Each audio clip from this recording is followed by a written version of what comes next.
Kasabing mo na yung caller natin. Si May ng Taguig. May, hello? Hello. Kumakahinga naman to. Kala mo walang bukas. O, hiningan pa ako ulit. Good evening, May. Good evening. May radyong bukas? May radyong bukas ba dyan? Oo. Patayin mo. Si Ceylon Ching, nakakaunat na yung loob. Ay, sorry naman. Sandali lang. Si Ceylon Ching, mga kaibigan, is our quality control. To the highest level yan, ha? OC yan, eh. Ayaw niya na kahit counting feedback. Gusto niya maayos ang usapan. Hello, ayan. Ayan.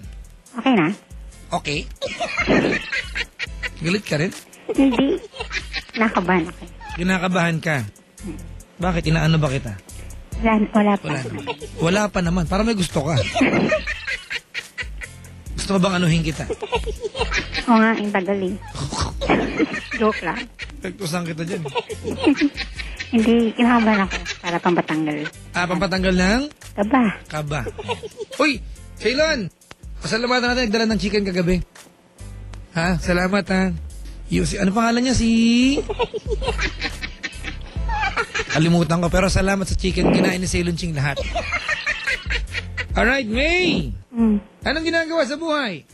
Work, school. Work and school. Gym. Working student. Social, ha? Work, school, and gym. Oo. Nag-workout ka. Social. Malaki ba puson mo? Hindi. Flat ang chan? Hindi rin. Okay, may layer? Hindi, kaya ako gusto ko lang magkalaman. Gusto. Tone. Gusto. Alika, kargahan ka namin ng laman. Pwede, kung pwede lang yun. Maraming graba dito. I-inject namin sa'yo. Grabe. Hindi. So, maganda yan, ha? Yung tipo meron kang achievement na sarili. Tama. Minsan kasi pag nagmamahal tayo, mga kaibigan, yung goals natin para sa partners natin. Diba? We don't have our personal goals. Yes. Importante yung personal goal natin, mga kaibigan. Hindi lang yung para sa partners natin. Diba? Alright. Yes. Ano nga paglilingkod ko sa'yo? Ayun, yung first time ko mag-dial. First time mo? Ang galing. Ngayon ka lang nakita ang telepono? Ha? Ano? Ngayon ka lang nakita ang telepono? Naman. Uy, may nag-text, Papa Jack, wala akong pasok. Kasi Thanksgiving sa US. Dapat matutulog na ako pero I can't sleep myself. Ang galing, ano? I can't sleep myself. I can't help myself. Nakakaadig makinig sa'yo. Sabi ni Kara. Salamat, Kara. Alright, May. Kwentuhan mo ako. Ayun. Tawag dito, meron kasi akong boyfriend.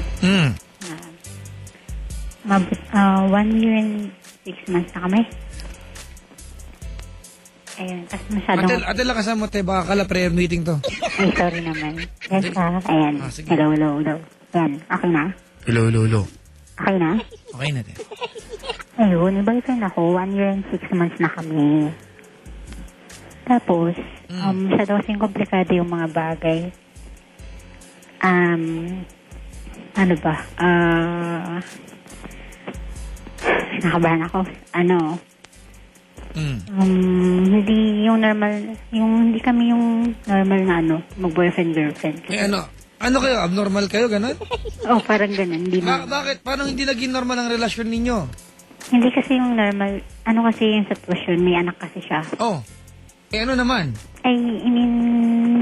Hindi naman yung big deal. Okay. Kung sa akin na, basta... Ayun, kaya ko nga siya sinagot eh. Kaso... He is a single dad. Oo. Or is he still with the girl?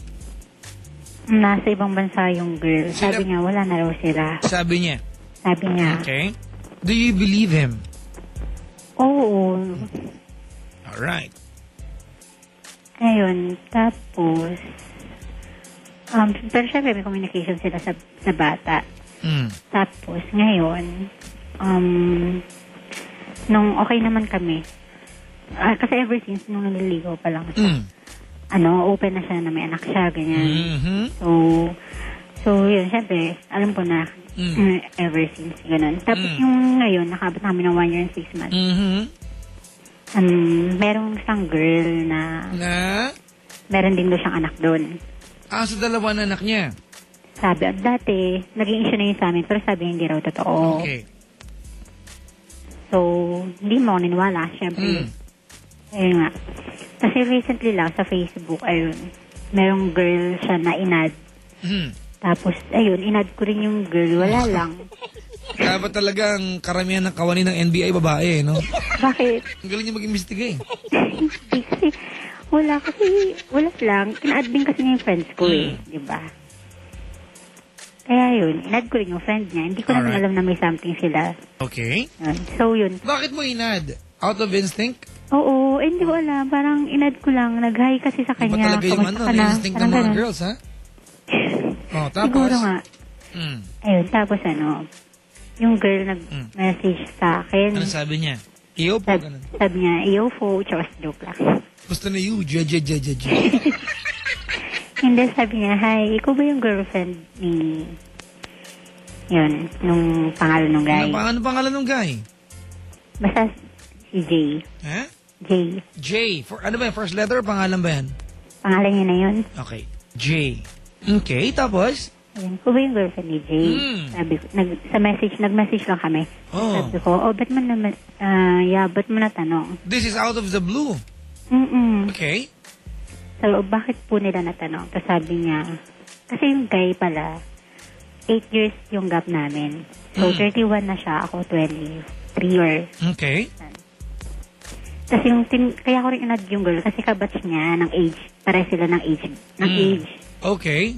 So, yun, sabi niya, wala lang, natanong ko lang. Ay, hindi pala, wait lang, sabi niya kasi. Tapos tinanong niya kung ako yung girlfriend. Tapos ang sagot, hindi ako umuo, ang sagot ko lang, bakit po nila natanong?